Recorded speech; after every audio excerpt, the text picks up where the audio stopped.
Shalom untuk saudara pendengar yang dikasihi Tuhan Yesus Kristus.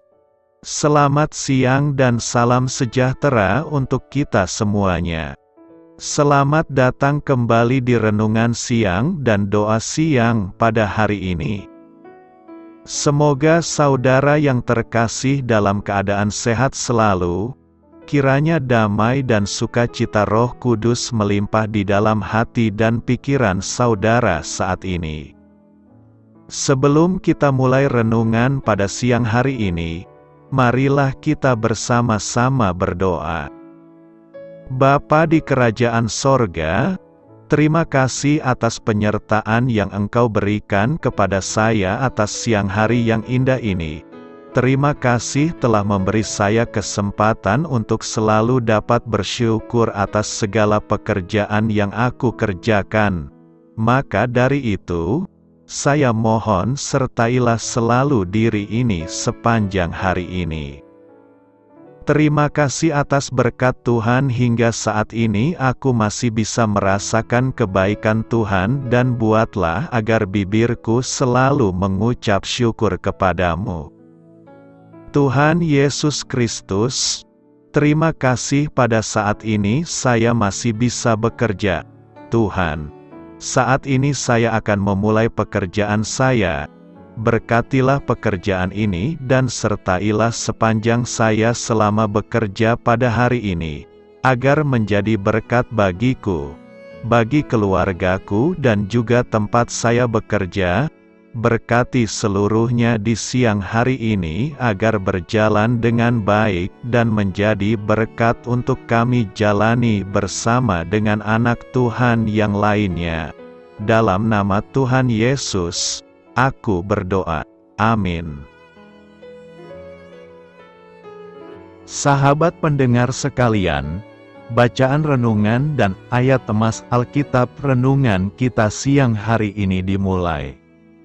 Nats bacaan kita siang hari ini adalah, kata Yesus kepadanya untuk ketiga kalinya, Simon, anak Yohanes, apakah engkau mengasihi aku?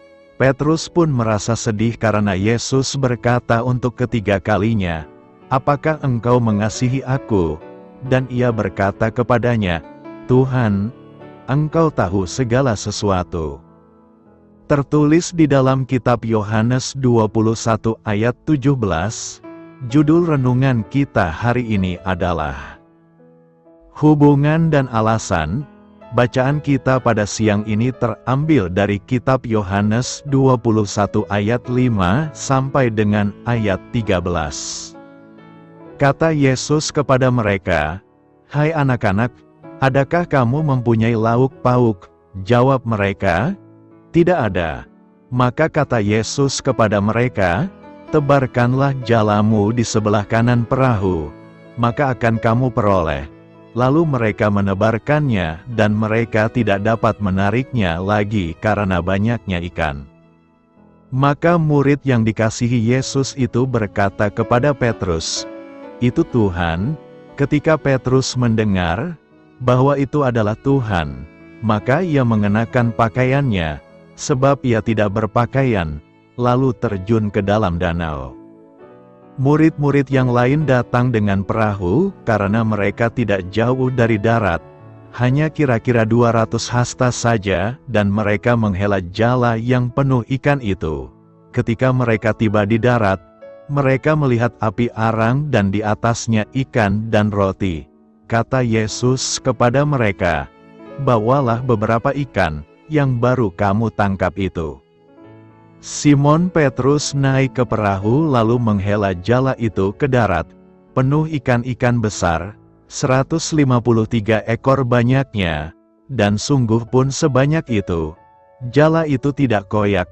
Kata Yesus kepada mereka, marilah dan sarapanlah. Tidak ada di antara murid-murid itu yang berani bertanya kepadanya, siapakah engkau? Sebab mereka tahu bahwa ia adalah Tuhan. Yesus maju ke depan, mengambil roti dan memberikannya kepada mereka. Demikian juga ikan itu. Ayat renungan kita ini terambil dari kitab Yohanes 21 ayat 5 sampai dengan ayat 13. Kata bijak Alkitab hari ini adalah, kalau hubungan kita erat dengan Tuhan, kita selalu menemukan alasan untuk mengasihi sesama. Mari kita mulai renungan siang kita. Baiklah, mari kita mulai segmen kisah inspiratif. Sekitar tahun 2009, ibu kami dirawat di rumah sakit dan butuh transfusi darah 2 kantong. Saya cari di PMI, stok darah yang sama dengan golongan darah beliau kosong. Sehingga saya harus mencari 2 orang pendonor yang golongan darahnya cocok. Saya mencoba menelepon beberapa orang, mendatangi rumah saudara dan kawan, bertanya apa golongan darahnya, dan apakah mereka bersedia untuk menjadi donor. Akhirnya, 2 orang yang golongan darahnya cocok bersedia, dan saat dicek di PMI, mereka memenuhi syarat dan darahnya diambil. Ibu tertolong berkat darah pemberian mereka. Hubungan dan alasan membuat kita rela berbuat apa saja demi seseorang. Karena hubungan ibu dan anak, alasan agar ibu sehat, saya rela berbuat apa saja untuk ibu. Kenapa kita tak mau mengasihi seseorang padahal kita mampu? Bisa jadi karena kita tidak punya hubungan dan tidak ada alasan buat mengasihinya. Perhatikan Yesus, meski semua muridnya meninggalkannya saat dia ditangkap, meski Petrus menyangkalnya 3 kali, Yesus tetap mengasihi mereka. Yesus menemui mereka saat sedang kembali ke kehidupan lamanya. Yesus mengajak mereka makan bersama di tepi pantai. Yesus membangun kembali hubungan antara mereka yang sudah terputus dan rusak. Jika kita bisa mengasihi orang-orang yang kita kenal dan mengasihi kita, mari melakukan hal yang sama kepada mereka yang belum kita kenal dan belum mengasihi kita. Mari membangun hubungan dan menemukan alasan untuk kita bisa mengasihi orang-orang yang perlu kasih, yang sedang susah, yang Tuhan kirimkan kepada kita. Akulah jalan, kebenaran, dan hidup. Yohanes 14 ayat 6 berkata, kata Yesus kepadanya, Akulah jalan dan kebenaran dan hidup. Tidak ada seorang pun yang datang kepada Bapa, kalau tidak melalui aku. Kalimat yang diucapkan oleh Yesus dalam nas hari ini menjadi pengakuan paling dahsyat yang pernah diucapkan oleh seseorang yang pernah hidup di dunia. Banyak filsuf, tokoh agama, negarawan, ilmuwan dan seniman terkenal dunia menorehkan kata-kata yang dianggap sebagai kata-kata bijak dan memotivasi, namun kata-kata mereka tidak memiliki makna yang sama dibandingkan dengan apa yang diucapkan oleh Yesus sebagaimana dikutip oleh penulis Injil Yohanes. Pengakuan bahwa Yesus adalah jalan dan kebenaran dan hidup diucapkan oleh Yesus sendiri.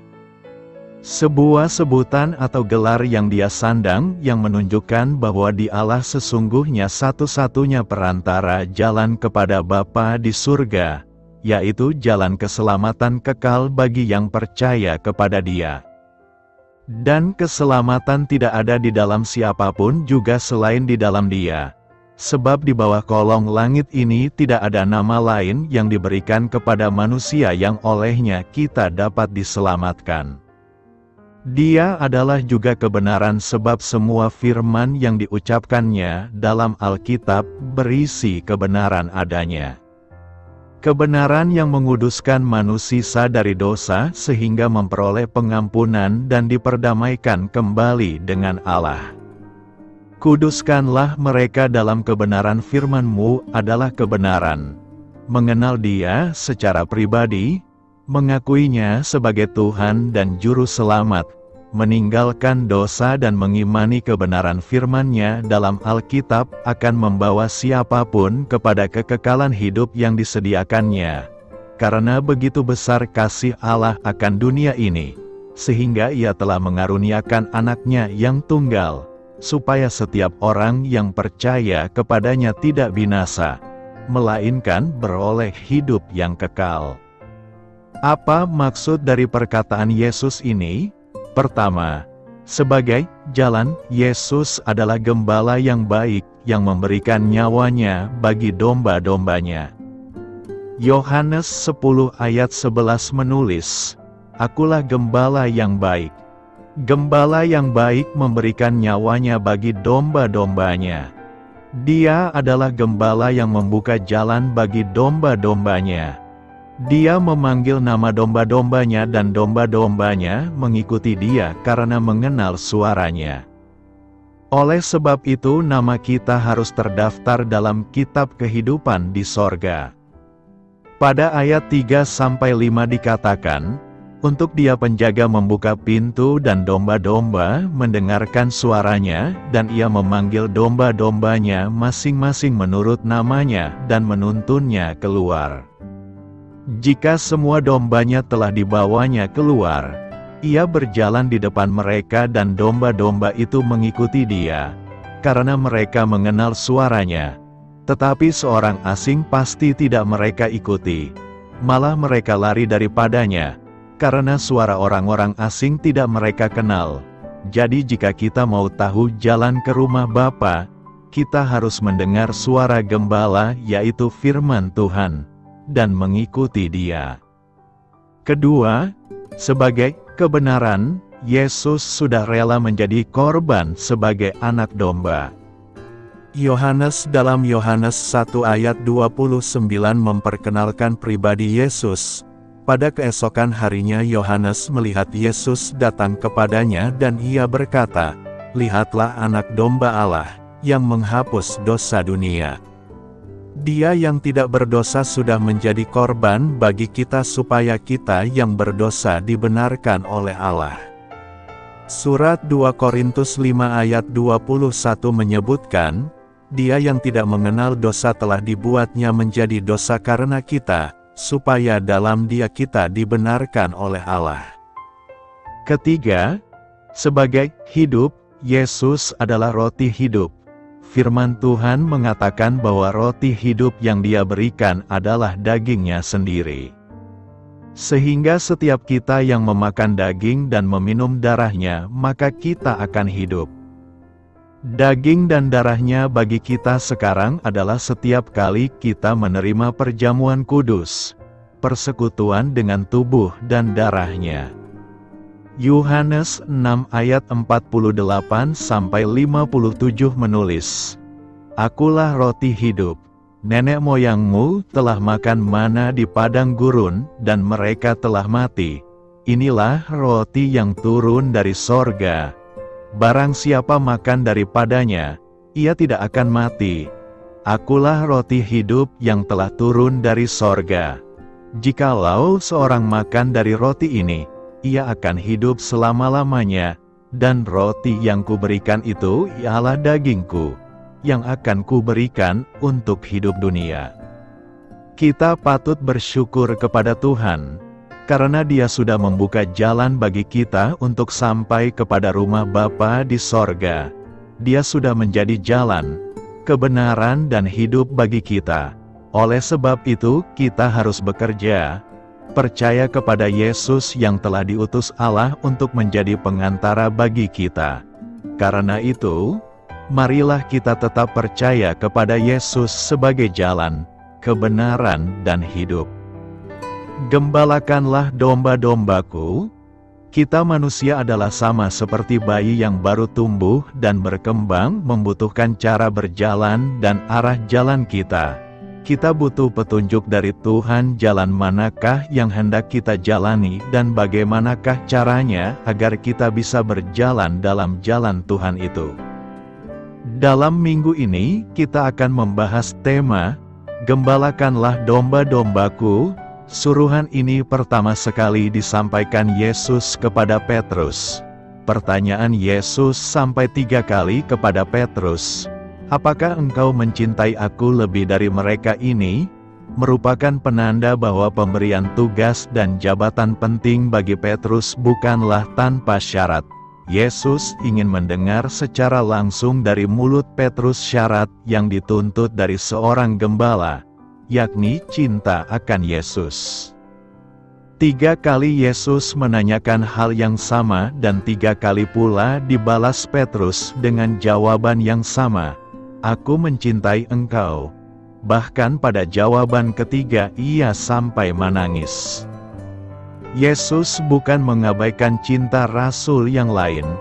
Malahan Yohanes sendiri yang disebut murid yang paling dikasihinya tidak mendapatkan pertanyaan yang sama. Begitu juga murid yang lain. Hanya kepada Petruslah, yang kepadanya ia telah menyerahkan kunci kerajaan sorga, dan yang di atasnya ia membangun gerejanya. Yesus bertanya tentang apakah ia mencintai Yesus. Kepada ke-11 rasul yang lain pertanyaan yang sama tidak diajukan. Kita lihat betapa pentingnya peranan Petrus untuk keberlangsungan gereja sesudah masa hidup Yesus di dunia. Yesus hanya menghunjuk 1 orang saja dari antara 12 rasul. Yesus punya alasan kuat, tentunya, supaya di antara para rasul tidak terjadi klaim-mengklaim siapa yang lebih tinggi di antara mereka. Tujuan penghunjukan Petrus adalah demi kumpulan domba-domba. Sesudah pertanyaan ketiga, "Apakah engkau mencintai aku?" Yesus langsung menyerahkan tugas. "Gembalakanlah domba-dombaku." Dengan menerima tugas istimewa dari Yesus, Petrus menjadi pribadi yang terikat langsung kepada Yesus. Ia tidak lagi bertindak sesuka hatinya dan seturut seleranya. Kebijakan-kebijakannya bukan lagi berasal dari dirinya sendiri, tetapi dari Dia yang mengangkatnya. Mengapa Yesus bertanya kepada Simon Petrus sebanyak 3 kali dengan soalan yang sama, sehingga pada ketiga kalinya, dengan sedih hati, Petrus berkata, "Tuhan, Engkau tahu segala sesuatu. Engkau tahu bahwa aku mengasihi Engkau." Kalau kita membaca Matius 26 ayat 75, Petrus pernah menyangkal Tuhan sebanyak 3 kali. Meskipun sebelum itu, Petrus mengatakan yang dia sekali-kali tidak akan tergoncang imannya. Sebenarnya Yesus mau melihat sejauh mana kejujuran Petrus di hadapannya. Begitu juga dengan kita, walaupun Yesus tahu siapa diri kita yang sebenarnya, tapi Dia mahu jawaban yang jujur yang lahir dari hati kita, bukan sekadar cakap kosong dan penuh kesombongan. Kita boleh saja mengatakan yang kita pasti taat setia pada Tuhan sehingga akhir hayat kita, tapi kita lupa secara manusiawi. Selagi kita tidak mengalami hal-hal yang boleh menguji iman kita, kita tidak akan dapat memastikan apakah benar yang kita ucapkan itu atau hanya sekadar di bibir sahaja. Oleh itu, selama masih hidup, marilah kita saling meneguhkan iman percaya kita, saling menegur, menasihati dan membangun agar segala hal yang mungkin belum pernah kita alami yang boleh menggoncang iman kita, kita dapat menempuhnya dengan tetap mengandalkan Tuhan dan dengan tekun memikul salib, di samping takut akan Dia. Makna sebenarnya, "Gembalakanlah domba-dombaku," yang diucapkan Tuhan Yesus sampai 3 kali itu adalah bentuk pengampunan Tuhan Yesus yang tidak terhingga untuk penyangkalan Petrus yang dilakukan sebanyak 3 kali. Tidak mungkin Tuhan Yesus mempercayakan domba-dombanya kepada orang yang berdosa yang belum diampuni dosanya. Dengan perkataan itu Tuhan Yesus menyatakan bahwa Dia telah sungguh-sungguh mengampuni Petrus sehingga layak untuk menjadi salah satu gembala domba-domba Tuhan Yesus. Apa arti 153 ikan dalam Yohanes 21 ayat 11? Mari kita kupas. Setelah Yesus bangkit dari kematian, Dia menampakkan diri kepada para murid dalam beberapa kesempatan. Yohanes 21 mencatat kejadian ketiga dan memuat penyebutan 153 ikan. Petrus dan yang lainnya baru saja menyaksikan mukjizat Yesus lainnya yang melibatkan tangkapan ikan dalam jumlah besar, dan Simon Petrus naik kembali ke perahu dan menarik jala ke darat. Itu penuh dengan ikan besar, 153, tetapi jaringnya tidak koyak dengan ikan sebanyak itu. Pada kesempatan ini, Yesus menampakkan diri kepada murid-muridnya di tepi Laut Tiberius, ketika mereka sedang berada di perahu dalam perjalanan pulang dari penangkapan ikan pada malam hari yang gagal.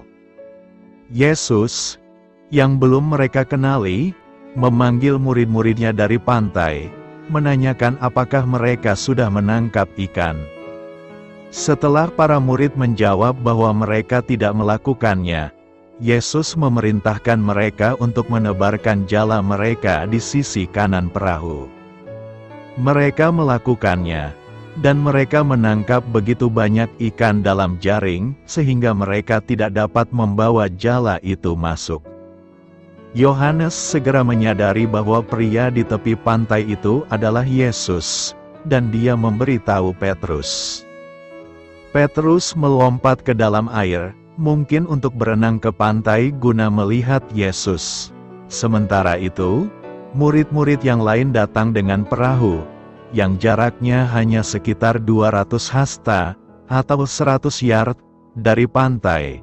Ketika mereka tiba di pantai, Peter kembali ke perahu untuk membantu mereka mengumpulkan ikan, dan mereka menghitung ada 153 ikan dan ada ikan besar. Meskipun ikannya banyak, jaringnya tidak putus. Arti 153 ikan dalam Yohanes 21 ayat 11 terlihat jelas dari konteksnya. Sebagai seorang nelayan karir, para murid pasti sudah tidak asing lagi dengan proses menghitung hasil tangkapan mereka. Tampaknya ikan-ikan ini cukup besar sehingga membebani para nelayan dan jaringnya, walaupun secara ajaib jaringnya tidak robek. Penyebutan angka 153 ikan oleh Yohanes menegaskan bahwa sesuatu yang luar biasa telah terjadi, karena ada seseorang yang luar biasa di sana. 153 ikan tersebut memberikan bukti lebih lanjut kepada para murid bahwa Yesus yang bangkit memiliki kuasa atas alam seperti yang telah Dia tunjukkan sebelum penyalibannya. Sebelumnya, Yohanes telah mencatat bahwa Yesus mengubah air menjadi anggur, menyembuhkan anak seorang pejabat, menyembuhkan orang lumpuh, memberi makan 5.000 orang dengan 5 potong roti dan 2 ikan berjalan di atas air, menyembuhkan orang yang buta sejak lahir, membangkitkan Lazarus dari kematian dan sendiri bangkit dari kematian. 153 ikan dalam Yohanes 21 ayat 11 mungkin terlihat tidak berarti jika dibandingkan dengan tanda-tanda yang luar biasa ini. Namun bagi sekelompok nelayan yang gagal menangkap seekor ikan pun selama semalaman bekerja, hasil tangkapan yang luar biasa ini memberikan lebih banyak bukti bahwa kepercayaan mereka kepada Yesus benar adanya. Hanya beberapa ayat sebelum Yohanes mencatat penangkapan 153 ikan, Yohanes menjelaskan bahwa tujuannya menulis adalah agar orang-orang percaya kepada Yesus dan memiliki hidup dalam namanya. Ada banyak tanda dan perbuatan Yesus yang dapat dicatat oleh Yohanes. Namun ia memilih untuk mencatat hal-hal yang terdapat dalam Injil Yohanes agar para pembacanya dapat yakin bahwa Yesus adalah Kristus, Anak Allah, dan bahwa Dia memang setara dengan Tuhan. Tidak ada alasan untuk memahami jumlah ikan yang ditangkap pagi itu selain 153 ikan literal. Mereka tidak memiliki makna tersembunyi atau makna simbolis. Arti dari 153 ikan dalam Yohanes 21 ayat 11 sangat jelas. Kemunculan mereka dijaring para murid penting bagi para nelayan yang berdagang dan juga bagi setiap pembaca Injil Yohanes, karena kita memiliki 153 alasan lagi untuk percaya kepada Yesus Kristus. Tuhan mengabulkan doa kita. 1 Yohanes 5 ayat 14 berkata, "Dan inilah keberanian percaya kita kepadanya, yaitu bahwa Ia mengabulkan doa kita, jikalau kita meminta sesuatu kepadanya menurut kehendak-Nya." Tuhan akan mengabulkan doa kita jika kita meminta menurut kehendak-Nya. Artinya, pengabulan doa sangat sederhana sekali, yakni hanya dengan menuruti segala kehendak Tuhan. Memang harus kita akui bahwa masih ada pengaruh pemikiran Yudaisme bagi kehidupan orang percaya. Dalam Yudaisme kuno, ada sebuah pemahaman bahwa Tuhan hanya menjawab doa orang-orang hebat, semisal Musa, Abraham, Elia, dan bukan doa orang-orang biasa. Tetapi Yesus mengajarkan kepada kita bahwa Allah mendengar doa setiap anak Tuhan. Dialah yang mengatakan kepada kita untuk selalu berdoa dan dengan tidak jemu. Doa adalah percakapan antara seorang anak Allah dengan Bapa Surgawinya yang penuh kasih. Ini adalah kehormatan tertinggi seorang Kristen. Namun, di dalam gereja saat ini terdapat kebingungan tentang hal doa. Orang sering mengatakan, "Saya berdoa tapi tidak ada yang terjadi." Apakah sebenarnya doa ini?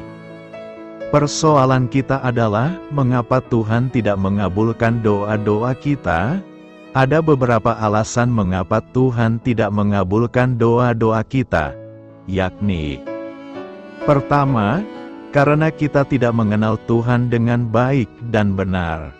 Tuhan tidak mendengar doa-doa orang-orang yang tidak mengenalnya. Dalam Ibrani 11 ayat 6 kita membaca bahwa orang yang datang kepada Allah harus percaya bahwa Allah ada, dan bahwa Allah memberi upah kepada orang yang sungguh-sungguh mencari Dia.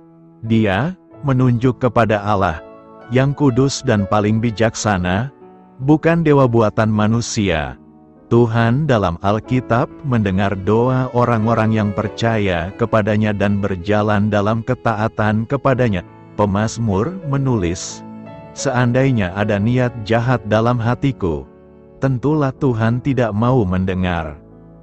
Kedua, karena kita murtad, Tuhan tidak hanya tidak mendengar doa-doa orang-orang yang tidak mengenalnya, tetapi Dia juga tidak mendengar doa orang Kristen yang murtad, yang hatinya menghukum mereka. Tuhan berkata kepada umat-Nya yang berdosa, "Tetapi yang merupakan pemisah antara kamu dan Allahmu ialah segala kejahatanmu, dan yang membuat Dia menyembunyikan diri terhadap kamu, sehingga Ia tidak mendengar, ialah segala dosamu."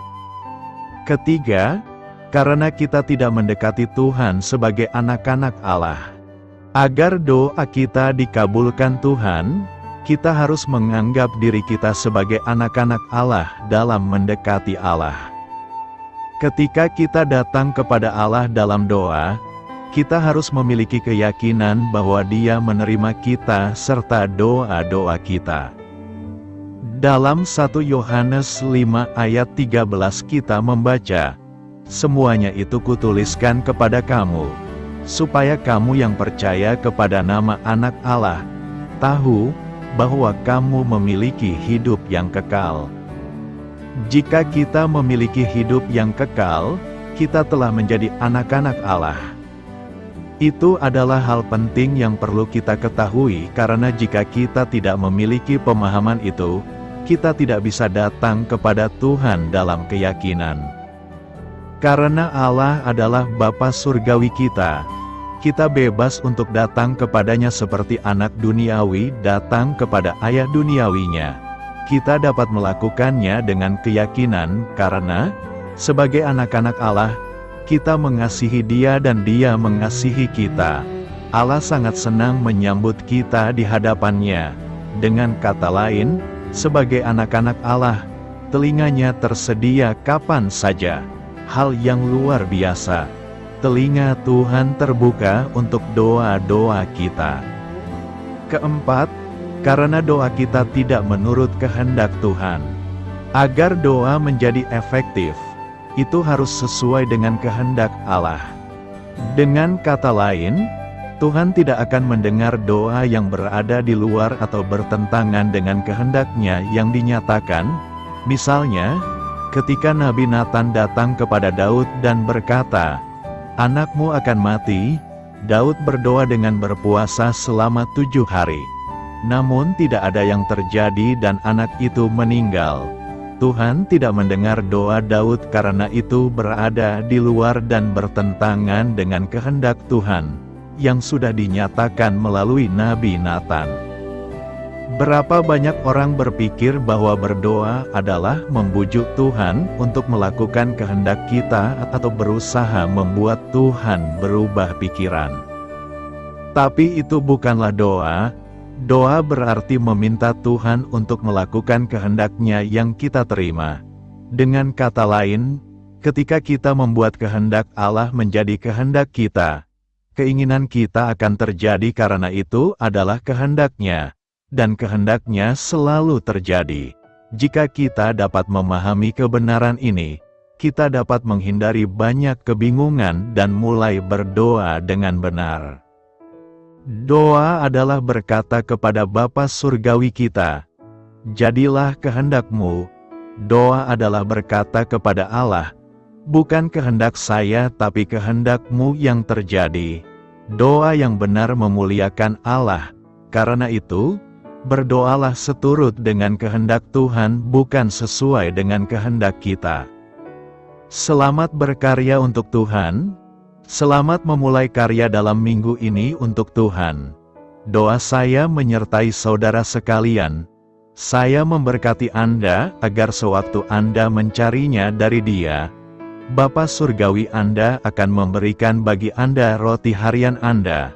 Dalam nama Yesus Kristus, Tuhan yang berkuasa atas alam semesta dan menuntun kita kepada iman yang menyelamatkan, Tuhan Yesus menyertai senantiasa. Tuhan memberkati. Amin.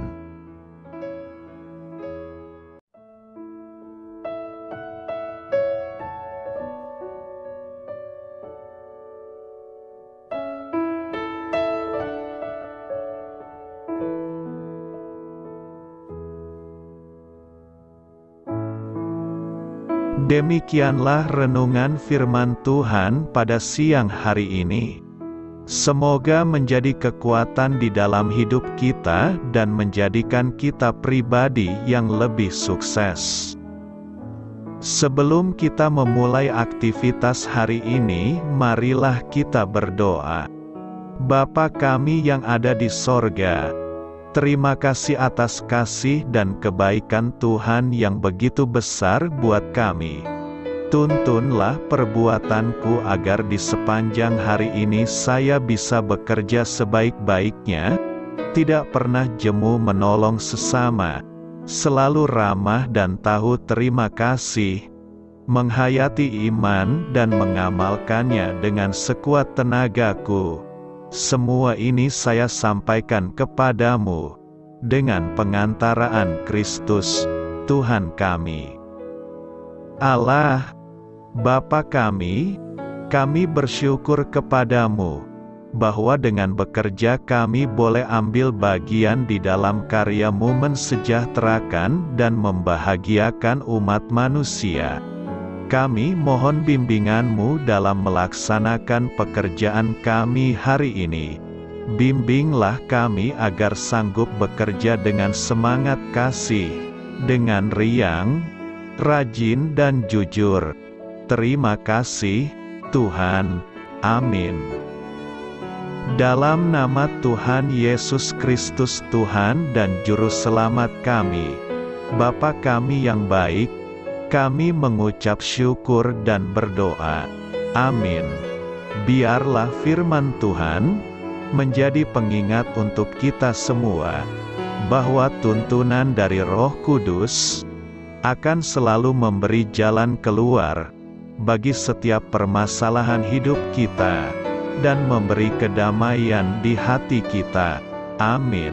Sampai jumpa di renungan siang saudara rohani berikutnya. Shalom.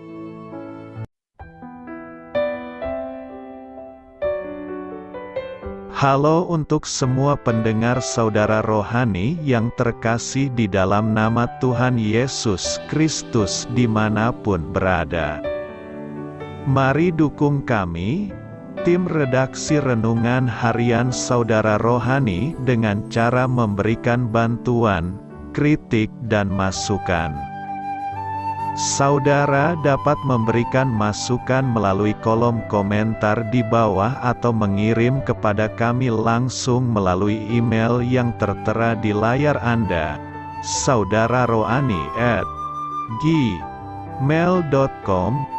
Jika saudara terberkati melalui renungan ini, saudara dapat mendoakan kami dan memberikan bantuan lainnya dengan mengirim email kepada kami. Saya berdoa agar saudara sekalian bahagia dan sehat selalu. Amin.